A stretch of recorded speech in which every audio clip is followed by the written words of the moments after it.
Welcome to Judy's kitchen. Judy's கிச்சன்ல இன்னைக்கு நம்ம 5 நிமிஷத்துல இன்ஸ்டன்ட் பால்கோவா எப்படி பண்றது பார்க்கலாமா? இது வரைக்கும் எங்க சேனலை சப்ஸ்கிரைப் பண்ணாதவங்க சப்ஸ்கிரைப் பண்ணுங்க. அப்படியே பக்கத்துல இருக்க பெல் பட்டனை கிளிக் பண்ணுங்க.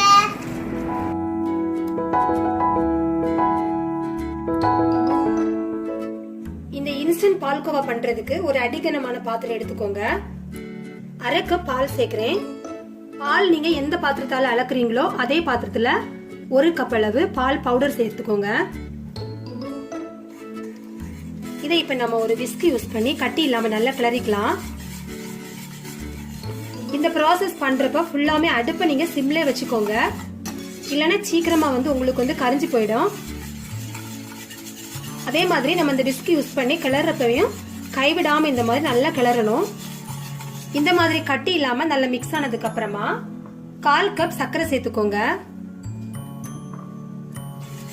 அதையும் சேர்த்து நல்லா மிக்ஸ் பண்ணிடலாம். நல்லா இந்த மாதிரி மிக்ஸ் ஆனதுக்கு அப்புறமா நீங்க விஸ்க் யூஸ் பண்ண தேவையில்லை, ஒரு கரண்டி யூஸ் பண்ணி நல்லா இந்த மாதிரி கிளறிட்டே இருங்க.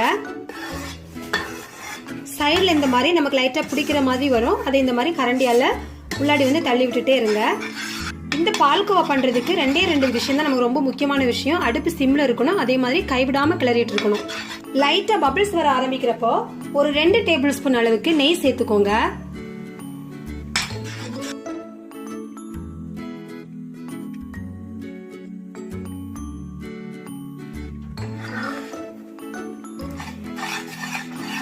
பாத்திரத்துல நம்ம நல்லா ஒட்டாத பதம் வர்றது வரைக்கும் நல்லா கிளறிட்டே இருக்கணும். இப்ப கடைசியா நான் 1 டீஸ்பூன் அளவுக்கு நெய் ஊத்திக்கிறேன். அதையும் சேர்த்து நல்லா மிக்ஸ் பண்ணிடலாம்.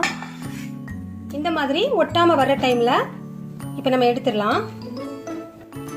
இது அந்த பாத்திரத்துல நீங்க வைக்காம இன்னொரு பிளேட்ல டிரான்ஸ்ஃபர் பண்ணிடுங்க. ஏன்னா அந்த பாத்திரத்துல இருந்துச்சுன்னா இன்னும் கொஞ்சம் அடி பிடிக்கிற மாதிரி ஆயிடும். அதனால ஒரு பிளேட்டுக்கு நீங்க டிரான்ஸ்ஃபர் பண்ணுங்க. இது நல்லா ஆறட்டும். இப்ப நம்ம எடுத்து வச்சிருந்த பால்கோவா நல்லா ஆறி இருக்குது. இதனோட பதம் நீங்க எப்படி செக் பண்றதுன்னா, ஆறுனதுக்கு அப்புறமா இந்த மாதிரி எடுத்து பாத்தீங்கன்னா கையில இப்படி உருட்டும் போது சுத்தமா நம்ம கையில ஒட்டாது. இன்கேஸ் ஒட்டுற மாதிரி இருந்துச்சுன்னா 1 நிமிஷம் கூட நீங்க நல்லா அடுப்புல கிளறி அதுக்கப்புறமா நீங்க செய்யுங்க. இப்ப கையில கொஞ்சமா நெய் தடவிக்கிட்டு இது நம்ம கொஞ்சம் நல்லா பிசைஞ்சிடலாம்.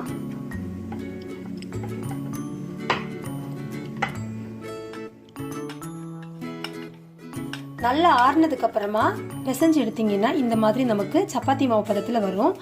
இப்ப இத சின்ன சின்ன உருண்டைகளா நம்ம பண்ணிடலாம்.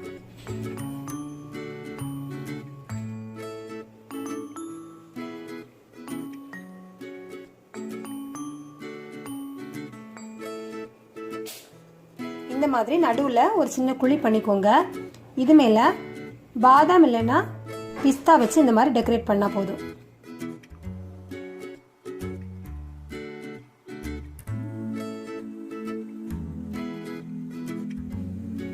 இப்போ நம்மளோட இன்ஸ்டன்ட் பால்கோவா சூப்பரா ரெடி ஆயாச்சு. இது பண்றதுக்கு 5 நிமிஷம் தான் ஆகும். அப்புறமா நம்ம ஆற வைக்கிற டைமும் இது உருண்டை பிடிக்கிற டைம் மட்டும்தான். ரொம்ப டேஸ்டா இருக்கும், பண்றதுக்கு ஈஸி. எல்லாரும் இந்த ரெசிபி நீங்களும் ட்ரை பண்ணி பாருங்க. இந்த வீடியோ பத்தின கமெண்ட்ஸ் இருந்துச்சுன்னா போஸ்ட் பண்ணுங்க. இந்த வீடியோ பிடிச்சிருந்தா லைக் பண்ணுங்க, ஷேர் பண்ணுங்க. தேங்க்யூ.